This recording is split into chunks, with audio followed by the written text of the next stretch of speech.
अल कुरान चैनल को सब्सक्राइब करें, वीडियो को लाइक करें, शेयर करें और कमेंट करें। يا أيها الذين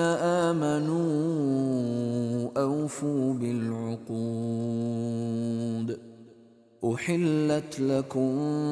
بهيمة الأنعام إلا ما يتلى عليكم غير محل الصيد وأنتم حرم إن الله يحكم ما يريد يا أيها الذين آمنوا لا تحلوا شعائر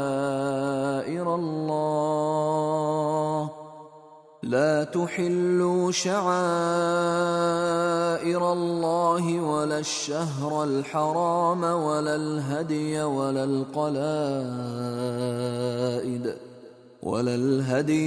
القلائد ولا آمين البيت الحرام يبتغون فضلا من ربهم ورضوانا وإذا حللتم فاصطادوا ولا يجرمنكم شنآن قوم أن صدوكم عن المسجد الحرام أن تعتدوا وتعاونوا على البر والتقوى ولا تعاونوا على الإثم والعدوان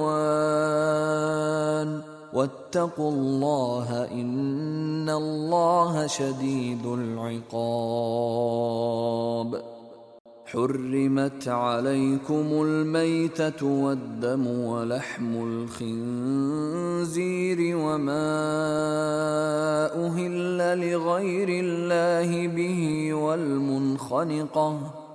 والمنخنقة والموقوذة والمتردية والنطيحة وما أكل السبع إلا ما ذكيتم وما ذبح على النصب وأن تستقسموا بالأزلام ذلكم فسق اليوم يئس الذين كفروا من دينكم فلا تخشوهم واخشون اليوم أكملت لكم دينكم وأتممت عليكم نعمتي ورضيت لكم الإسلام دينا فمن اضطر في مخمصة غير متجانف لإثم فإن الله غفور رحيم يسألونك ماذا أحل لهم قل أحل لكم الطيبات وما علمتم من الجوارح مكلبين تعلمونهن مما علمكم الله فكلوا مما أمسكن عليكم واذكروا اسم الله عليه واتقوا الله إن الله سريع الحساب اليوم أحل لكم الطيبات وطعام الذين أوتوا الكتاب حل لكم وطعامكم حل لهم والمحصنات من المؤمنات والمحصنات من الذين أوتوا الكتاب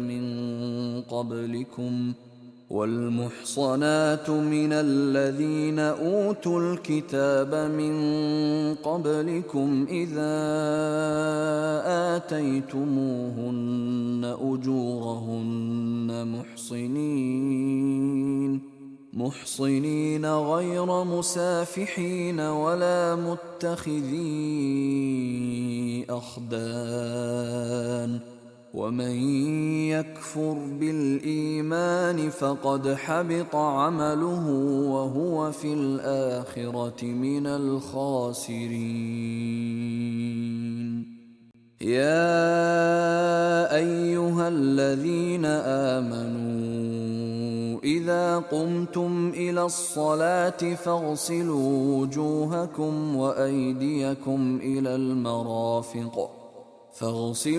وجوهكم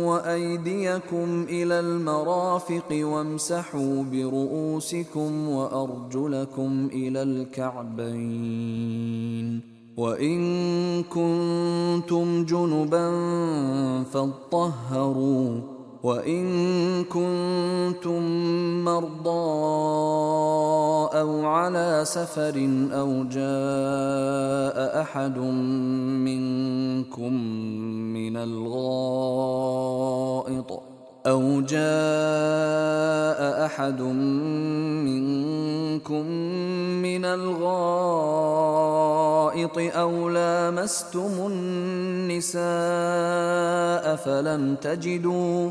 أو لامستم النساء فلم تجدوا ماء فتيمموا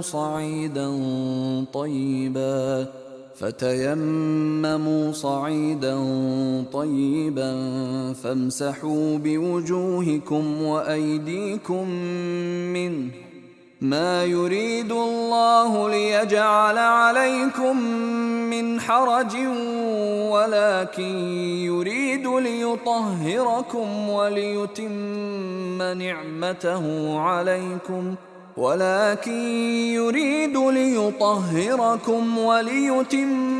نعمته عليكم لعلكم تشكرون واذكروا نعمة الله عليكم وميثاقه الذي واثقكم به إذ قلتم سمعنا وأطعنا واتقوا الله إن الله عليم بذات الصدور. يا أيها الذين آمنوا كونوا قوامين لله شهداء بالقسط ولا يجرمنكم شنآن قوم على ألا تعدلوا اعدلوا هو أقرب للتقوى واتقوا الله إن الله خبير بما تعملون. وعد الله الذين آمنوا وعملوا الصالحات لهم مغفرة وأجر عظيم والذين كفروا وكذبوا بآياتنا أولئك أصحاب الجحيم. يا أيها الذين آمنوا اذكروا نعمة الله عليكم إذ هم قوم أن يبسطوا إليكم أيديهم فكف أيديهم عنكم واتقوا الله وعلى الله فليتوكل المؤمنون. ولقد أخذ الله ميثاق بني إسرائيل وبعثنا منهم 12 نقيبا وقال الله إني معكم لئن أقمتم الصلاة وآتيتم الزكاة وآمنتم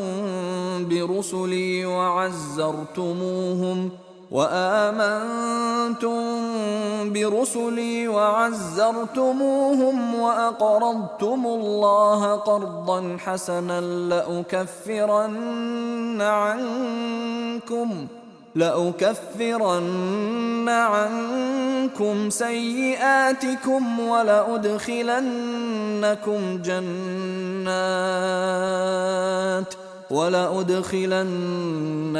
جنات تجري من تحتها الأنهار فمن كفر بعد ذلك منكم فقد ضل سواء السبيل. فبما نقضهم ميثاقهم لعناهم وجعلنا قلوبهم قاسية يحرفون الكلم عن مواضعه ونسوا حظا مما ذكروا به ولا تزال تطلع على خائنة منهم إلا قليلا منهم فاعف عنهم واصفح إن الله يحب المحسنين. ومن الذين قالوا إنا نصارى أخذنا ميثاقهم فنسوا حظا مما ذكروا به فأغرينا بينهم العداوة والبغضاء إلى يوم القيامة وسوف ينبئهم الله بما كانوا يصنعون. يا أهل الكتاب قد جاءكم رسولنا يبين لكم كثيرا مما كنتم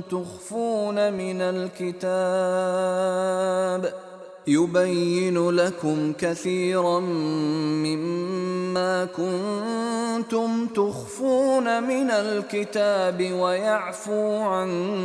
كثير. قد جاءكم من الله نور وكتاب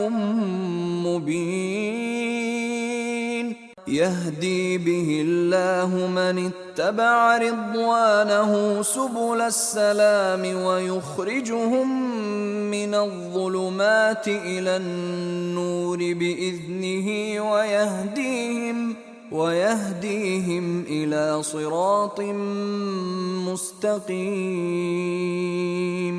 لقد كفر الذين قالوا إن الله هو المسيح ابن مريم قل فمن يملك من الله شيئا إن أراد أن يهلك المسيح ابن مريم وأمه ومن في الأرض جميعا ولله ملك السماوات والأرض وما بينهما يخلق ما يشاء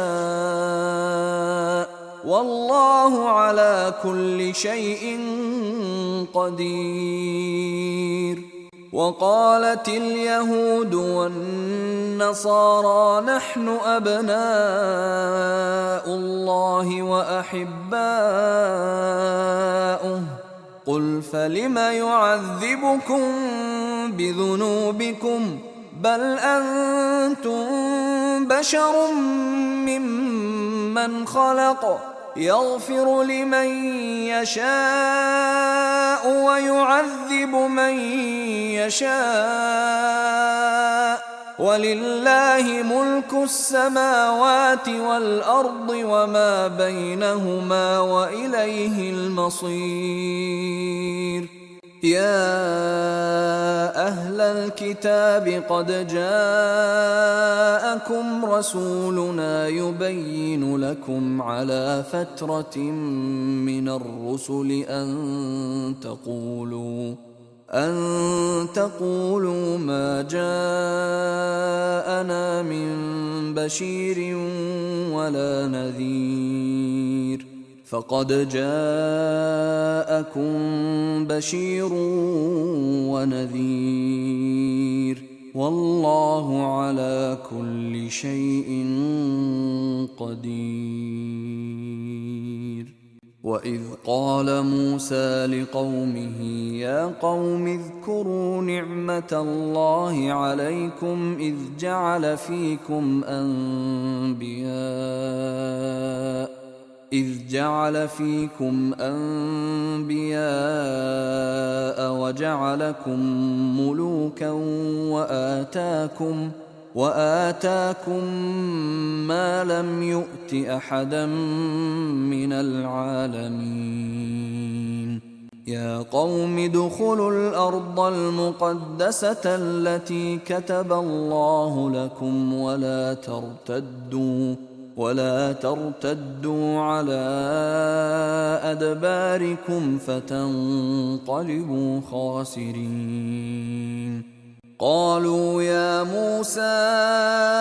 إن فيها قوما جبارين وإنا لن ندخلها حتى يخرجوا منها فإن يخرجوا منها فإنا داخلون. قال رجلان من الذين يخافون أنعم الله عليهم ادخلوا عليهم الباب فإذا دخلتموه فإنكم غالبون وعلى الله فتوكلوا إن كنتم مؤمنين. قالوا يا موسى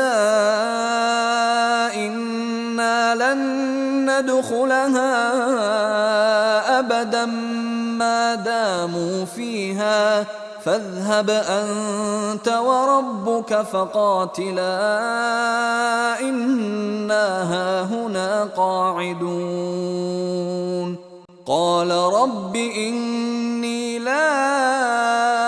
أملك إلا نفسي وأخي فافرق بيننا وبين القوم الفاسقين.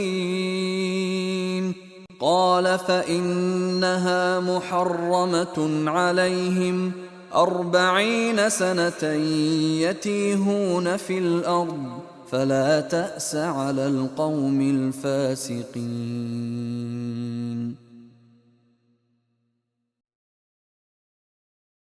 واتل عليهم نبأ ابني آدم بالحق إذ قربا قربانا فتقبل من أحدهما ولم يتقبل من الآخر قال لأقتلنك قال إنما يتقبل الله من المتقين. لئن بسطت إلي يدك لتقتلني ما أنا بباسط يدي إليك لأقتلك إني أخاف الله رب العالمين. إني أريد أن تبوء بإثمي وإثمك فتكون من أصحاب النار وذلك جزاء الظالمين. فطوعت له نفسه قتل أخيه فقتله فأصبح من الخاسرين. فبعث الله غرابا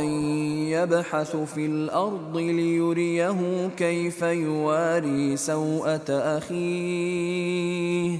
قال يا ويلتى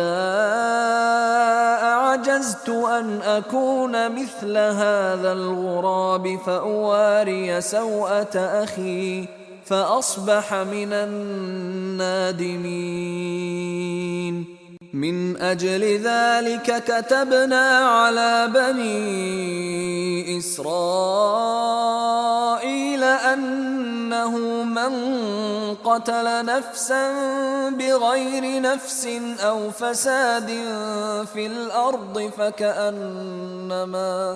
فكأنما قتل الناس جميعا ومن أحياها فكأنما أحيا الناس جميعا ولقد جاءتهم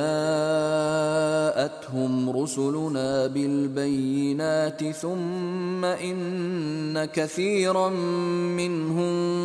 بعد ذلك في الأرض لمسرفون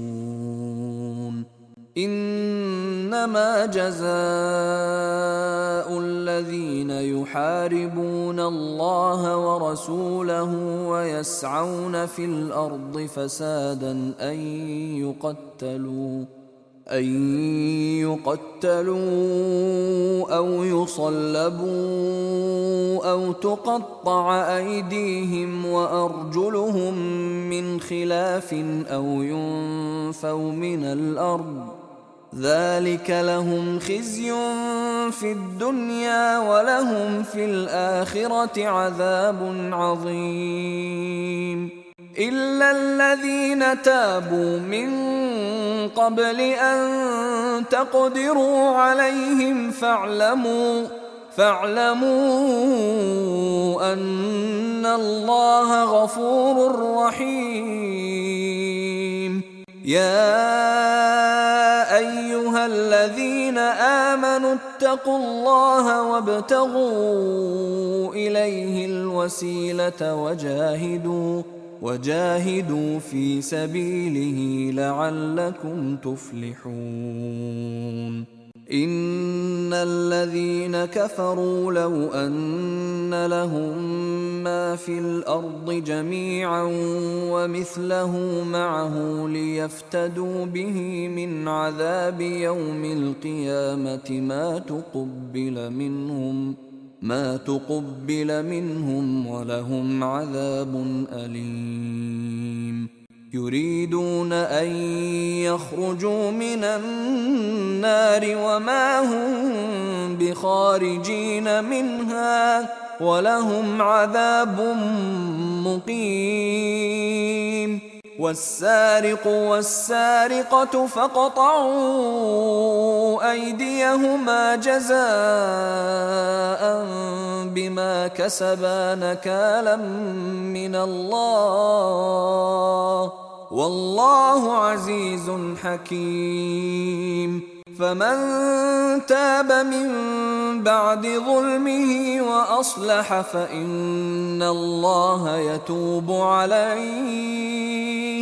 إن الله غفور رحيم ألم تعلم أن الله له ملك السماوات والأرض يعذب من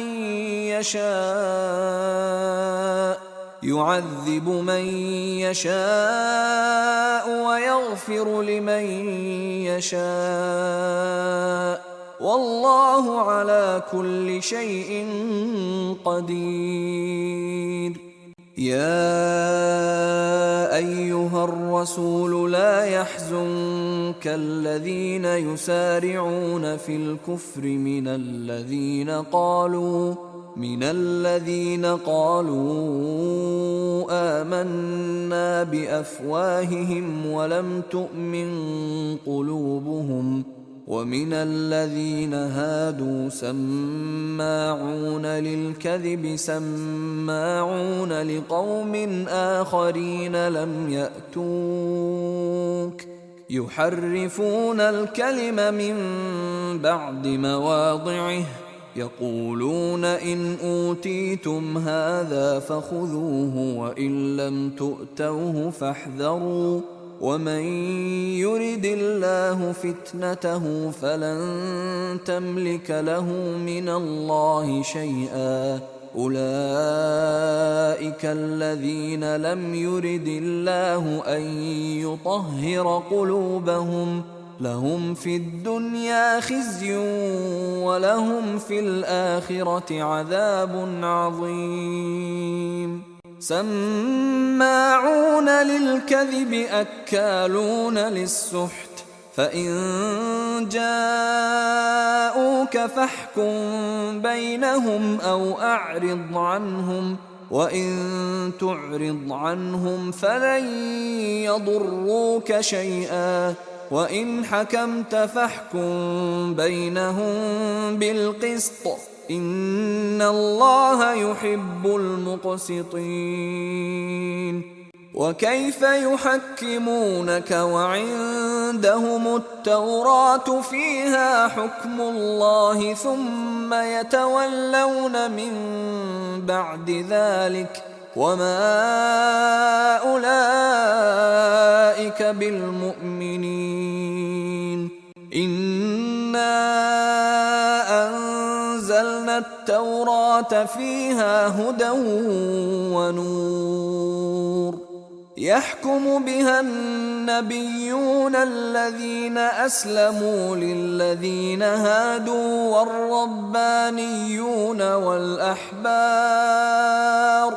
والربانيون والأحبار بما استحفظوا من كتاب الله وكانوا عليه شهداء. فلا تخشوا الناس واخشوني ولا تشتروا بآياتي ثمنا قليلا ومن لم يحكم بما أنزل الله فأولئك هم الكافرون. وكتبنا عليهم فيها أن النفس بالنفس والعين بالعين والأنف بالأنف والأذن بالأذن والسن بالسن والجروح قصاص فمن تصدق به فهو كفارة له ومن لم يحكم بما أنزل الله فأولئك هم الظالمون. وقفينا على آثارهم بعيسى ابن مريم مصدقا لما بين يديه من التوراة وآتيناه الإنجيل فيه هدى ونور ومصدقا لما بين يديه من التوراة وهدى وموعظة للمتقين. وليحكم أهل الإنجيل بما أنزل الله فيه ومن لم يحكم بما أنزل الله فأولئك هم الفاسقون. وأنزلنا إليك الكتاب بالحق مصدقا لما بين يديه من الكتاب ومهيمنا عليه فاحكم بينهم بما أنزل الله ولا تتبع أهواءهم عما جاءك من الحق لكل جعلنا منكم شرعة ومنهاجا ولو شاء الله لجعلكم أمة واحدة ولكن ليبلوكم فيما آتاكم فاستبقوا الخيرات إلى الله مرجعكم جميعا فينبئكم بما كنتم فيه تختلفون. وأن احكم بينهم بما أنزل الله ولا تتبع أهواءهم واحذرهم أن يفتنوك عن بعض ما أنزل الله إليك فإن تولوا فاعلم أنما يريد الله أن يصيبهم ببعض ذنوبهم وإن كثيرا من الناس لفاسقون أفحكم الجاهلية يبغون ومن أحسن من الله حكما لقوم يوقنون يا أيها الذين آمنوا لا تتخذوا اليهود والنصارى أولياء بعضهم أولياء بعض ومن يتولهم منكم فإنه منهم إن الله لا يهدي القوم الظالمين فترى الذين في قلوبهم مرض يسارعون فيهم يقولون نخشى أن تصيبنا دائرة فعسى الله أن يأتي بالفتح أو أمر من عنده فيصبحوا على ما أسروا في أنفسهم نادمين ويقول الذين آمنوا أهؤلاء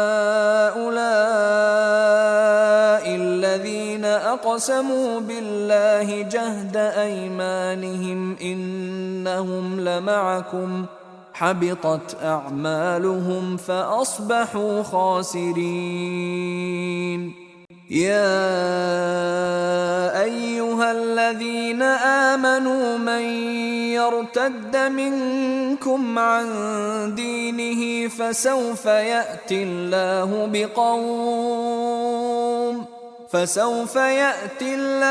بقوم يحبهم ويحبونه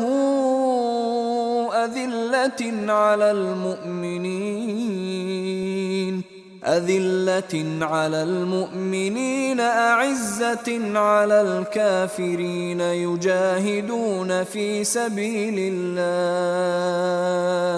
يجاهدون في سبيل الله ولا يخافون لومة لائم ذلك فضل الله يؤتيه من يشاء والله واسع عليم إنما وليكم الله ورسوله والذين آمنوا الذين يقيمون الصلاة ويؤتون الزكاة وهم راكعون ومن يتول الله ورسوله والذين آمنوا فإن حزب الله هم الغالبون يا أيها الذين آمنوا لا تتخذوا الذين اتخذوا دينكم هزوا ولعبا من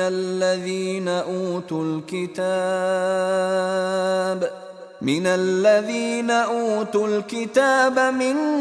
قبلكم والكفار أولياء واتقوا الله إن كنتم مؤمنين وإذا ناديتم إلى الصلاة اتخذوها هزوا ولعبا ذلك بأنهم قوم لا يعقلون قل يا أهل الكتاب هل تنقمون منا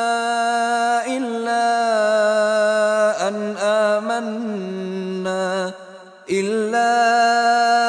أن آمنا بالله وما أنزل إلينا وما أنزل من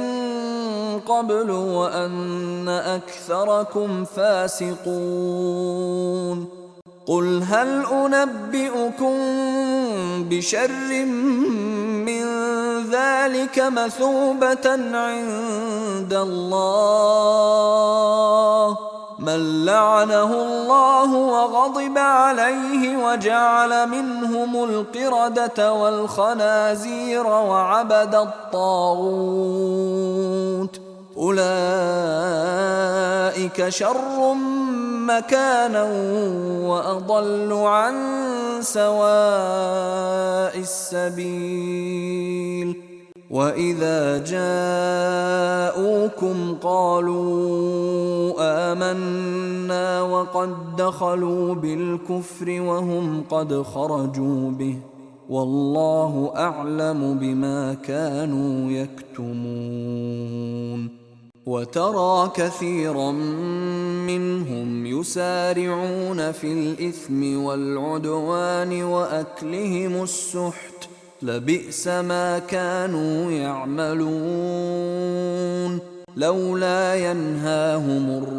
الربانيون والأحبار عن قولهم الإثم وأكلهم السحت لبئس ما كانوا يصنعون وقالت اليهود يد الله مغلولة غلت أيديهم ولعنوا بما قالوا بل يداه مبسوطتان ينفق كيف يشاء وليزيدن كثيرا منهم ما أنزل إليك من ربك طغيانا وكفرا وألقينا بينهم العداوة والبغضاء إلى يوم القيامة كلما أوقدوا نارا للحرب أطفأها الله ويسعون في الأرض فسادا والله لا يحب المفسدين ولو أن أهل الكتاب آمنوا واتقوا لكفرنا عنهم سيئاتهم ولأدخلناهم جنات النعيم ولو أنهم أقاموا التوراة والإنجيل وما أنزل إليهم من ربهم لأكلوا من فوقهم ومن تحت أرجلهم منهم أمة مقتصدة وكثير منهم ساء ما يعملون يا أيها الرسول بلغ ما أنزل إليك من ربك وإن لم تفعل فما بلغت رسالته والله يعصمك من الناس إن الله لا يهدي القوم الكافرين قل يا أهل الكتاب لستم على شيء حتى تقيموا التوراة والإنجيل وما أنزل إليكم من ربكم وليزيدن كثيرا منهم ما أنزل إليك من ربك طغيانا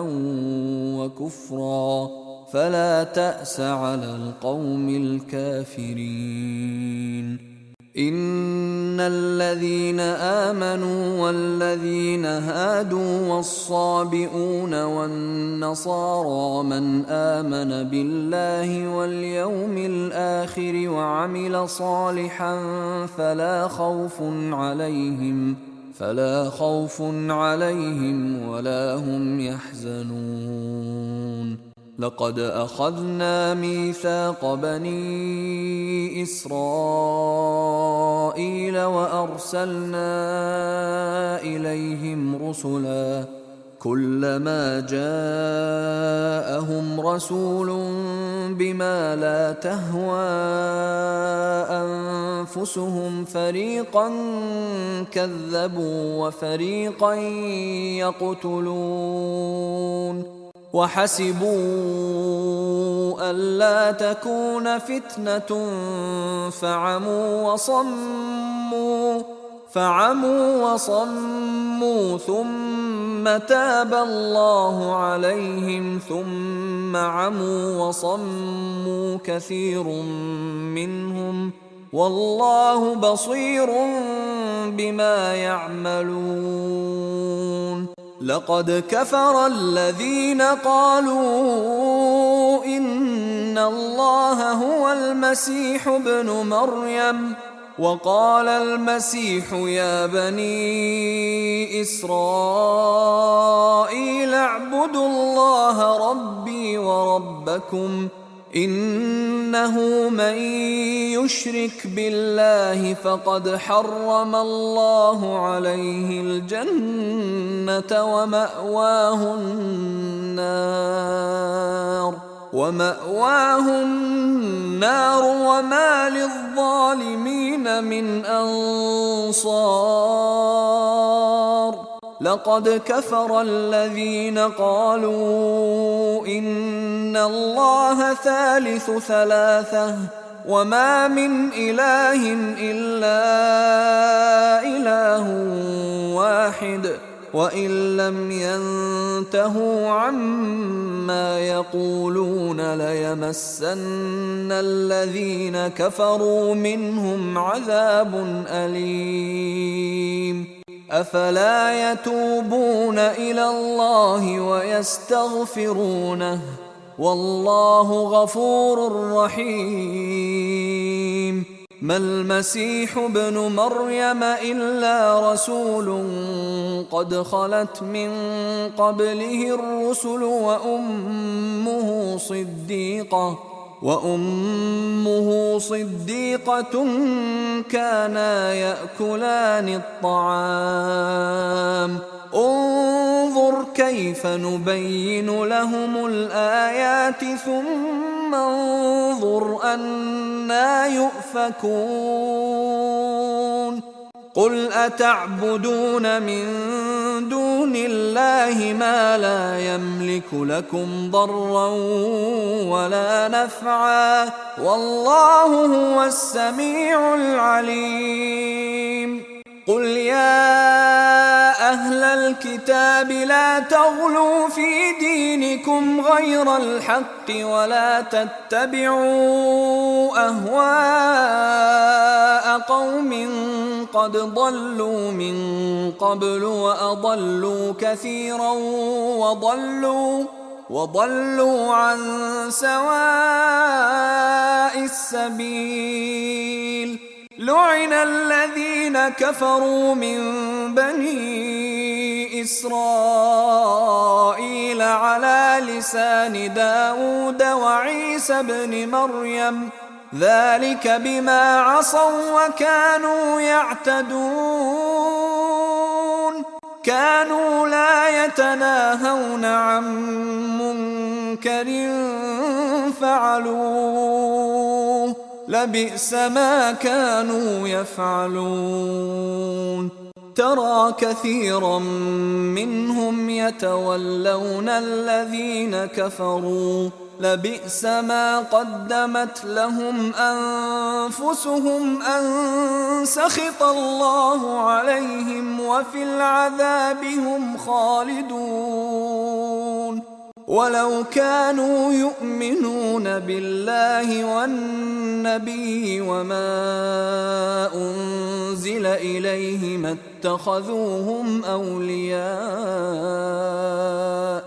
اتخذوهم أولياء ولكن كثيرا منهم فاسقون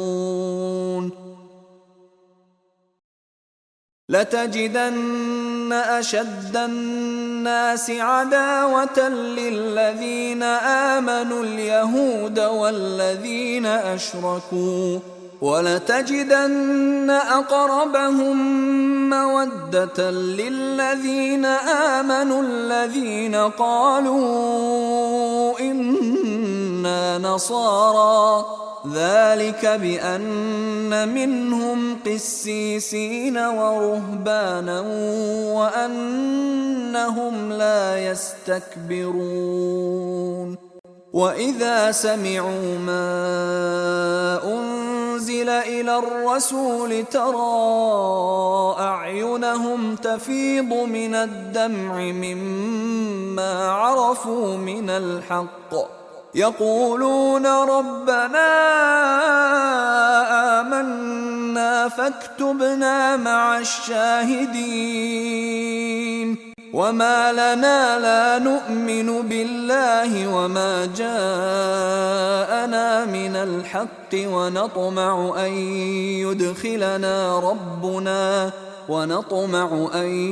يدخلنا ربنا مع القوم الصالحين. فأثابهم الله بما قالوا جنات تجري من تحتها الأنهار خالدين فيها، وذلك جزاء المحسنين. والذين كفروا وكذبوا بآياتنا أولئك أصحاب الجحيم. يا أيها الذين آمنوا لا تحرموا طيبات ما أحل الله لكم ولا تعتدوا، إن الله لا يحب المعتدين. وكلوا مما رزقكم الله حلالا طيبا، واتقوا الله الذي أنتم به مؤمنون. لا يؤاخذكم الله باللغو في أيمانكم ولكن يؤاخذكم بما عقدتم الأيمان، فكفارته إطعام 10 مساكين من أوسط ما تطعمون أهليكم أو كسوتهم أو تحرير رقبة، فمن لم يجد فصيام 3 أيام، ذلك كفارة أيمانكم إذا حلفتم، واحفظوا أيمانكم، كذلك يبين الله لكم آياته لعلكم تشكرون. يا أيها الذين آمنوا إنما الخمر والميسر والأنصاب والأزلام رجس من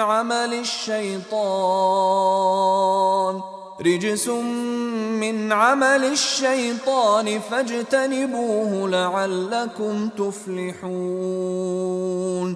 إنما يريد الشيطان أن يوقع بينكم العداوة والبغضاء في الخمر والميسر ويصدكم عن ذكر الله وعن الصلاة، فهل أنتم منتهون؟ وأطيعوا الله وأطيعوا الرسول واحذروا، فإن توليتم فاعلموا أنما على رسولنا البلاغ المبين. ليس على الذين آمنوا وعملوا الصالحات جناح فيما طعموا إذا ما اتقوا وآمنوا وعملوا الصالحات ثم اتقوا وأحسنوا، والله يحب المحسنين. يا أيها الذين آمنوا ليبلونكم ليبلونكم الله بشيء من الصيد تناله أيديكم ورماحكم ليعلم الله من يخافه بالغيب، فمن اعتدى بعد ذلك فله عذاب أليم. يا أيها الذين آمنوا لا تقتلوا الصيد وأنتم حرم، ومن قتله منكم متعمدا فجزاء مثل ما قتل من النعم يحكم به ذوى عدل منكم هديا بالغ الكعبة أو كفارة طعام مساكين أو عدل ذلك صياما ليذوق وبال أمره، عفى الله عما سلف، ومن عاد فينتقم الله منه والله عزيز ذو انتقام. أحل لكم صيد البحر وطعامه متاعا لكم وللسيارة، وحرم عليكم صيد البر ما دمتم حرما، واتقوا الله الذي إليه تحشرون. جعل الله الكعبة البيت الحرام قياما للناس والشهر الحرام والهدي والقلائد، ذلك لتعلموا أن الله يعلم ما في السماوات وما في الأرض وأن الله بكل شيء عليم. اعلموا أن الله شديد العقاب وأن الله غفور رحيم. ما على الرسول إلا البلاغ، والله يعلم ما تبدون وما تكتمون. قل لا يستوي الخبيث والطيب ولو أعجبك كثرة الخبيث، فاتقوا الله يا أولي الألباب لعلكم تفلحون. يا أيها الذين آمنوا لا تسألوا عن أشياء إن تبد لكم تسؤكم، وإن تسألوا عنها حين ينزل القرآن تبد لكم عفى الله عنها، والله غفور حليم. قد سألها قوم من قبلكم ثم أصبحوا بها كافرين. ما جعل الله من بحيرة ولا سائبة ولا وصيلة ولا حام، ولكن الذين كفروا يفترون على الله الكذب وأكثرهم لا يعقلون. وإذا قيل لهم تعالوا إلى ما أنزل الله وإلى الرسول قالوا حسبنا ما وجدنا عليه آباءنا، أولو كان آباؤهم لا يعلمون شيئا ولا يهتدون. يا أيها الذين آمنوا عليكم أنفسكم لا يضركم من ضل إذا اهتديتم، إلى الله مرجعكم جميعا فينبئكم بما كنتم تعملون. يا أيها الذين آمنوا شهادة بينكم إذا حضر أحدكم الموت حين الوصية اثنان ذوى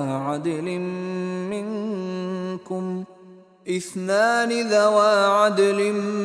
منكم أو آخران من غيركم إن أنتم ضربتم في الأرض فأصابتكم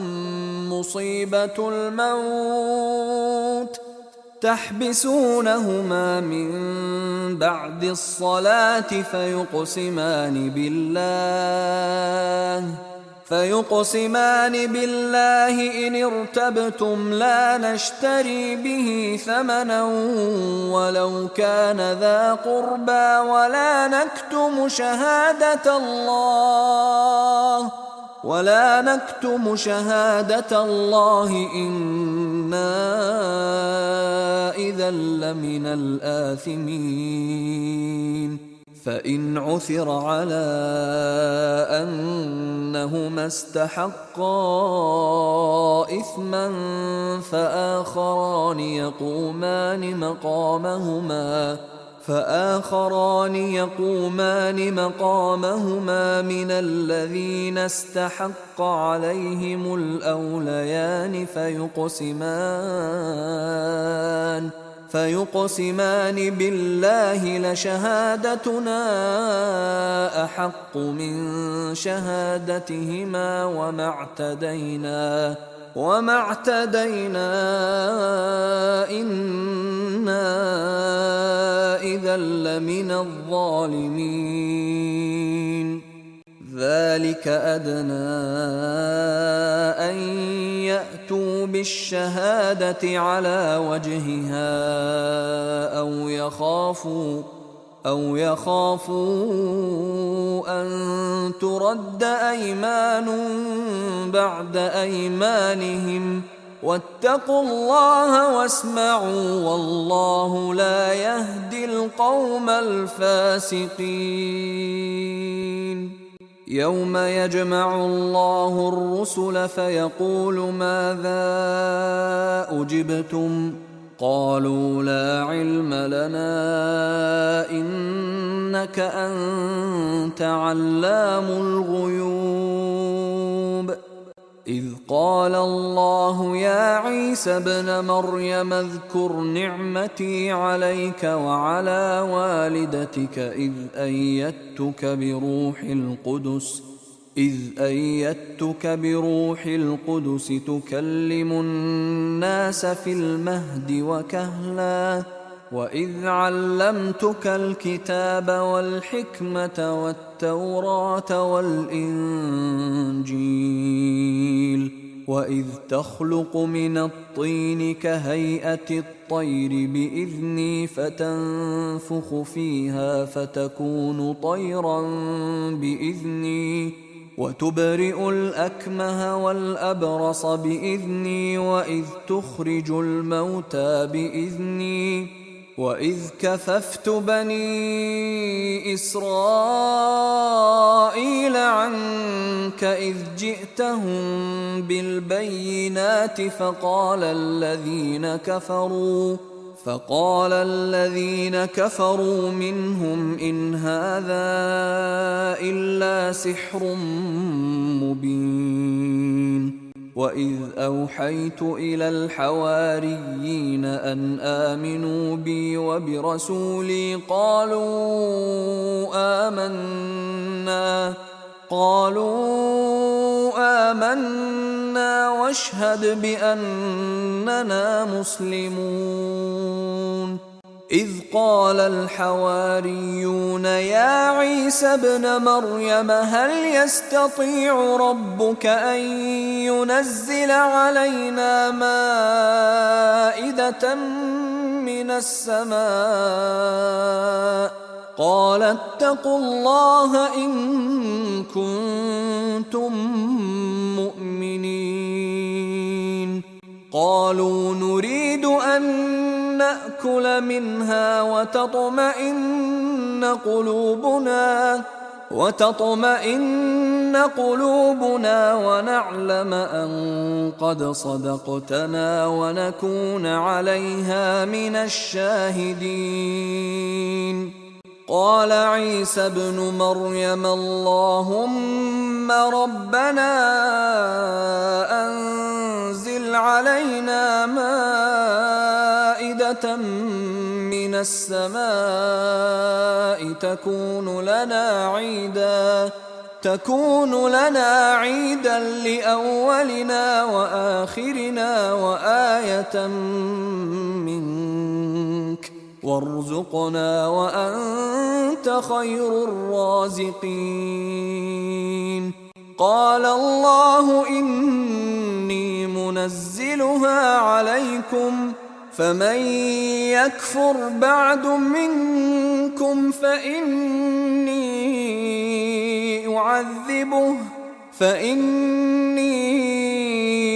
أعذبه عذابا لا أعذبه